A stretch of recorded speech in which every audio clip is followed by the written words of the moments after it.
चलिए आज आपको एक ऐसे भक्त के बारे में बताता हूँ जिनके घर पे साक्षात साईं बाबा जाते थे भिक्षा लेने के लिए। जैसे कि शिरडी में हम सब जानते हैं बाबा जो भिक्षा लेने का कार्यक्रम है वो करते थे। तो ये उन्हीं भक्त की कहानी है। ये कहानी है बायाजी अप्पाजी पाटिल की। देखिए बायाजी अप्पाजी पाटिल जिन्होंने बाबा को देखा था और बाद में आने वाले इंटरव्यूज़ में 1936 में वो बताते हैं कि किस तरीके से बाबा उनके घर पर भिक्षा लेने आते थे और वो जो पैटर्न था उसको समझने की हम प्रयास करेंगे। देखिए बाबा शिरडी में पहले सुबह निकल जाया करते थे और अलग अलग समय पर, मतलब शुरू के कुछ सालों में बाबा अलग अलग टाइम जाते थे, उसके कुछ सालों में कुछ और टाइम जाते थे। तो ऐसा हमें कुछ देखने को मिलता है। बायाजी अप्पा पाटिल बताते हैं कि वो बचपन से ही साईं बाबा को जानते थे क्योंकि उन्होंने बचपन से ही साईं बाबा को देखा था और कहीं ना कहीं बाबा के ही आंगन में वो बड़े हुए थे।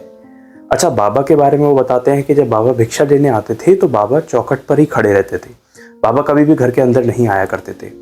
और एक पैटर्न हमने समझा है कि शुरू के 3 सालों में जब बाबा ने भिक्षा लेना शुरू किया, तो जब 3 सालों में शुरू के 3 साल में बाबा 8 बार, मतलब एक दिन में 8 बार बाबा जाते थे बायाजी अप्पा पाटिल के और जो तमाम भक्त हैं उनके घर पर। तो बायाजी बताते हैं कि शुरू के 3 साल में बाबा 8 बार जाते थे और फिर उसके बाद के जो 3 साल थे उसमें बाबा सिर्फ 4 बार, दिन के 4 बार आया करते थे भिक्षा लेने के लिए बायाजी के घर। और फिर बाद में जो 12 साल बिताए बाबा ने, उसके बाद जो 12 साल बीते वो 12 साल में बाबा दिन के सिर्फ 2 बार कर दिया था बाबा ने जाना। शुरू के 3 साल 8 बार, उसके बाद 3 साल 4 बार और उसके बाद 12 साल तक लगातार बाबा जो है 2 टाइम, दिन के 2 टाइम जो है अप्पा जी के घर जाते थे भिक्षा लेने के लिए।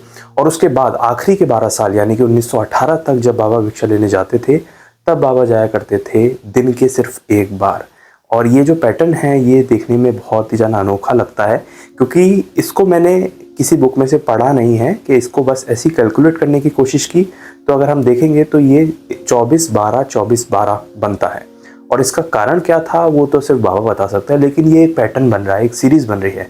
जैसे 3 साल 8 बार, दिन के 8 बार, और उसके बाद फिर 3 साल 4 बार दिन के, और उसके बाद फिर 12 साल दिन के 2 बार, और फिर 12 साल दिन के 1 बार। तो ये 24-12 करके एक पैटर्न बना। और इस पैटर्न को डिकोड करना समझ में नहीं आता क्योंकि 24 एक तरह से हमें एक पूरे दिन का भी रिप्रेजेंट कर सकते हैं और 12 मंथों को भी रिप्रेजेंट कर सकता है। 12 तो बाबा कितनी बार जाते थे भिक्षा मांगने, ये तो सिर्फ बाबा जानते हैं और उसके पीछे कारण क्या होता था। लेकिन हम इतना ज़रूर जानते हैं, जैसे कि बायाजी अप्पा पाटिल बताते हैं कि इतने समय पर बाबा इतनी बार उनसे जो है उनके घर पर जो है उनसे भिक्षा लेने के लिए आते थे। अच्छा, बायाजी एक चीज़ और बताते हैं कि उन्होंने 1896 का वो दौर देखा है जब रामनवमी उर्स का जो है शुरुआत जो है वो शिरडी में पहली बार की गई, स्थापना की गई। और किस तरीके से चाहे वो हिंदू हो चाहे वो मुस्लिम हो, वो प्रेम से अंदर आते थे द्वारका माई में रामनवमी के अवसर पर। और जो मुस्लिम है वो अपनी तरीके से बाबा की पूजा करते थे और जो हिंदू है वो अपनी तरीके से बाबा की पूजा करते थे।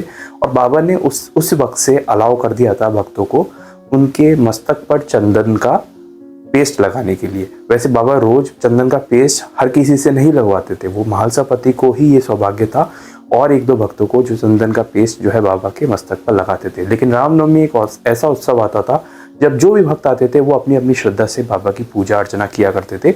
और शुरू में तो बाबा बिल्कुल इग्नोर करते थे और शुरू में बाबा ने बिल्कुल सख्त मना किया था कि मेरी पूजा नहीं करो, और बाबा बिल्कुल मना कर देते थे। मतलब 1896 तक जब बाबा शिरडी में रहे उसके बाद ही उन्होंने परमिशन दी किसी को वो चंदन महोत्सव मनाने की। और जो हिंदू हैं वो अपनी तरीके से करते थे और जो मुसलमान हैं वो अपनी तरीके से करते थे। लेकिन एक बहुत ही ज़्यादा स्टेबिलिटी बनी हुई थी द्वारका माई में, जिससे कि किसी भी तरह का मतभेद या लड़ाई या कोई ऐसी बात हुई हो, कोई झगड़ा हुआ हो, हमें कहीं पर भी पढ़ने को या देखने को नहीं मिलता। तो बाबा का हमेशा एक ही मैसेज था कि आप किसी भी तरीके को फॉलो करें, लेकिन उसका जो एंड पाथ है, जो आखिरी जो स्टेज है, वो सब धर्मों की एक ही है। तो इसी तरीके से बायाजी अप्पा पाटिल और भी चीज़ें बताते हैं जिनको हम आने वाली वीडियोस में कवर करेंगे। अगर आप साईं बाबा से जुड़ी हुई असली कहानी जानना चाहते हैं, रियल हिस्ट्री जानना चाहते हैं, तो मेरा ये काम है, मैं बाबा से जुड़ी हुई कहानी पढ़ता रहता हूँ, समझता रहता हूँ हिस्ट्री की बुक्स में से और आपको सुनाता रहता हूँ। अगर आप इस चैनल पर नए हैं और मुझसे साईं बाबा से जुड़ी हुई कहानियाँ जानना चाहते हैं तो इस चैनल को सब्सक्राइब करके जाइएगा। वीडियो को लाइक करके वीडियो को और साईं भक्तों के साथ शेयर कीजिएगा, जिससे कि और ये हिस्ट्री जो है बाबा की वो दूर दूर तक पहुँचे।